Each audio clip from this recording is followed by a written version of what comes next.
दुर्लक्ष करतात। आमचा या शिवसेना उद्धव बाळासाहेब ठाकरे पक्ष म्हणून आम्ही आता जाहीर निषेध करतो की लवकरात लवकर जर यांनी या ठिकाणी कॅमेरे चालू केले नाही, त्याच्यासाठी बजेट आलं म्हटलं जातं, परंतु बजेट आलेलं असताना सुद्धा बजेट वापरत काय येत नाही हेच आम्हाला कळत नाही। याचा यांनी खुलासा सुद्धा करत नाहीये। याचा खुलासा आज त्यांनी केला पाहिजे। त्यासाठी आम्ही आज शिवसेना उद्धव बाळासाहेब ठाकरे पक्ष म्हणून या ठिकाणी आज त्यांना आम्ही निवेदन देणार आहे। आज आम्ही आंदोलन रस्त्यावरती केलंय, भविष्यात हे आंदोलन आम्हाला तिथं करावं लागेल एवढंच मी या ठिकाणी सांगतो। आणि शहराध्यक्ष गजानन सरकुडे यांना विनंती करतो की त्यांनी या ठिकाणी 2 शब्द बोलावे।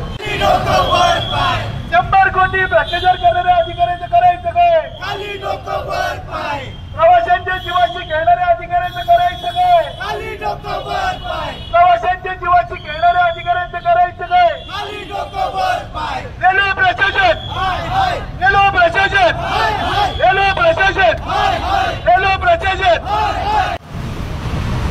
या ठिकाणी 2023 साली प्रशासनाने 100 कोटी रुपये सीसीटीव्ही साठी आले म्हणून आम्हाला आश्वासन दिलं होतं आणि या रेल्वे स्टेशनवरती प्रत्येक ठिकाणी सीसीटीव्ही दिसतील असं सांगितलं होतं। या ठिकाणी गेल्या 2 वर्षापासून सातत्याने 100 कोटी रुपयांचं आम्हाला आश्वासन होतं की सुरक्षा व्यवस्था 100 कोटी रुपयांची, इथं 100 कोटी रुपये बजेट आलेलं आहे, परंतु आजपर्यंत पुणे रेल्वे स्टेशनवरती कुठल्याही पैशाचा खर्च झालेला दिसत नाही। पुणे शहराचे जे काय आता केंद्रीय मंत्री आहेत, जे लोकसभा खासदार आहेत, यांनी आतापर्यंत किती वेळा पुणे रेल्वे स्टेशनला भेटी दिल्या, किती वेळा त्यांनी पुणे रेल्वे स्टेशनची सुरक्षा व्यवस्था, तर नुसतं आपलं फक्त तुम्ही विमानतळच बघणार, जे सर्वसामान्य नागरिक या पुणे रेल्वे स्टेशनवरती येतो याच्या बाबतीमध्ये खासदार साहेबांनी आतापर्यंत काय प्रयत्न केले? 1 वर्षभर झालं, आता 4 तारखेला येणार 4 जूनला त्यांना खासदार होऊन पुण्याचं 1 वर्ष पूर्ण होईल।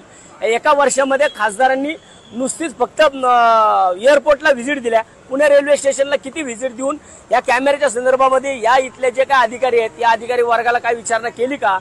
तेव्हा माझी खासदार साहेबांना विनंती आहे, कधीतरी वेळात वेळ काढून या रेल्वे स्टेशनला या आणि या रेल्वे स्टेशनची सकाळ संध्याकाळची जी दुरावस्था झालेली आहे, जी सुरक्षा व्यवस्था कुचकामी झालेली आहे, इथं ज्या मशीन्स चालत नाहीयेत, जे कॅमेरे आहेत ते आउटडेटेड झालेत, 3-3 वर्ष त्या कॅमेऱ्यांची मुदत संपून सुद्धा आजही कॅमेरे तिकडे ब्लर होतात।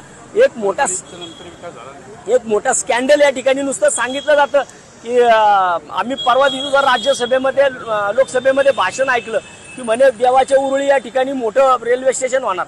अरे जे पुणे रेल्वे स्टेशन आहे याच्या बाबतीमध्ये तुम्ही काय करणार? त्याच्या बाबतीमध्ये पहिला खासदारांनी खुलासा केला पाहिजे। 100 कोटी रुपये जर 3 वर्षापूर्वी इथं मिळाले होते सुरक्षा व्यवस्थेसाठी, तर त्याच्यामध्ये आम्ही वारंवार पत्र देतोय की हे जे बजेट आलं होते या बजेटच्या बाबतीमध्ये आपण किती कामं केली, किती विकास केला, हा सांगा, तर आम्हाला त्या पत्राचे उत्तर सुद्धा मिळत नाही।